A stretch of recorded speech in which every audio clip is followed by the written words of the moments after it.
was 12 years old, I had a strong call on my heart to go into missions after attending mission meetings for a few years at my church. But at that time, I was afraid to say anything to anybody because I was afraid, actually, that he would send me to Africa. As I grew up and I had my family, and our family did do different short-term mission trips, and my husband joined in those, and he developed the desire to go into missions too. So in 1998, we packed up our family and went to Ghana, West Africa.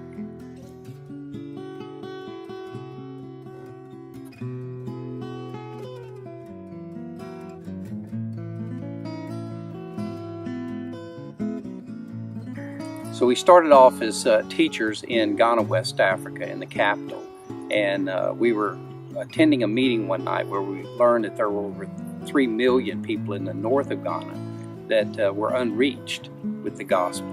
And so God put it on our hearts to try to be a part of reducing that number before we left Africa. So we moved from the city and moved further north where we were being trained. And then we were working with a different Bible school that were sending missionaries into remote villages in the north. And because of Sue's background as a medical person, we were able to use that as a tool to gain entrance into a lot of the villages in the north of the country.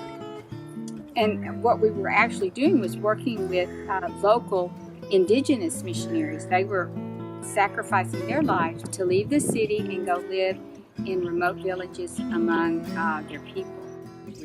We had to come up with a way to provide housing for these people because you couldn't just ask them to go sleep under a tree somewhere. So that was when we came up with the technique of building huts out of plastic bags. And some of the places that we had to go to build these huts, it calls for us to go across rivers in canoes, and it was a great time.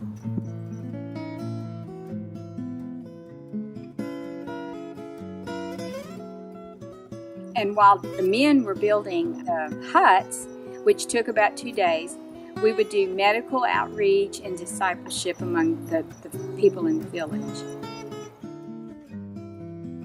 Yeah, and then God laid it on our hearts that it was time for us to move even further north into the country of Ghana and started living with people who were still living in mud huts with grass roofs. And we started trying to figure out how can we reach out to these people. And God laid it on our hearts to use different techniques. One of them was we started putting movies into the language of the local people. And that worked out very, very well for us.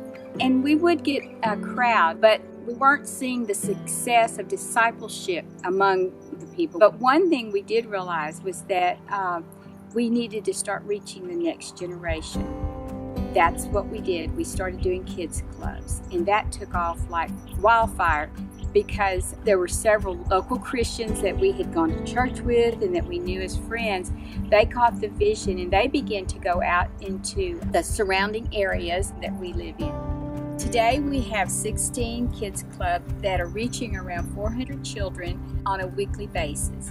We provide them with curriculum, and we have a yearly competition that they come and that we have great prizes for them. That keeps the motivation going. And we even have children that have gone through our clubs for about 3 or 4 years that are now actually participating in some of the teaching. They've matured enough. And that's just such a great example and an encouragement to the younger ones in our clubs. And one of the things that the clubs have done is it's opened the doors for us to actually put in schools. So we have a school in one of the villages, and now we've been requested in a couple of the villages to build churches. So we're seeing that it's evolving into something much bigger than we had thought it would be at the beginning.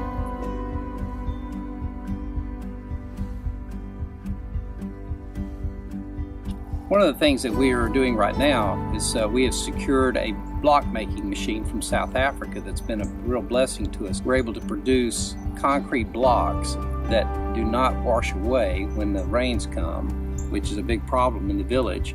We hire local people to come in and build the blocks, and their salaries are much higher than normal. And it's been a tremendous blessing to them, but on top of that, While they're there, we play Christian music for them. We play Bible stories. We had devotions with them. I've actually taught them how to do storytelling. Some of these young men that came to work for us were of other faiths, and they have decided they want to become Christians. So it's been a real blessing to us just in the process of building these blocks. And the added benefit now is that we have a tool to go into local villages and start building churches. So it's a great opportunity for us to use this as outreach. We've been requested by some of the villages to start building birthing centers. They were explaining to us that their death rate amongst children was extremely high because they do not have a clean place to have children. So we can do that very economically now because of these blocks that we're producing. We're very excited about the doors and opportunities that God has opened up to us in West Africa. And we hope that you and your church will come and be a part of that with us. We have been blessed that you have allowed us to be your hands and feet on foreign soil. We know that without you, we couldn't do it what we're doing. So again, we want to say thank you for participating. Thank you for being an active part of taking the gospel to the ends of the earth. We understand that when you send money to an organization like ours, that sometimes it's looked at just as money, but money represents labor. So from our perspective, we see you laboring to birth souls into the kingdom every bit as much as we are. We just do it differently. So again, we are honored to be a part of your team, and we hope that you feel a part of our team.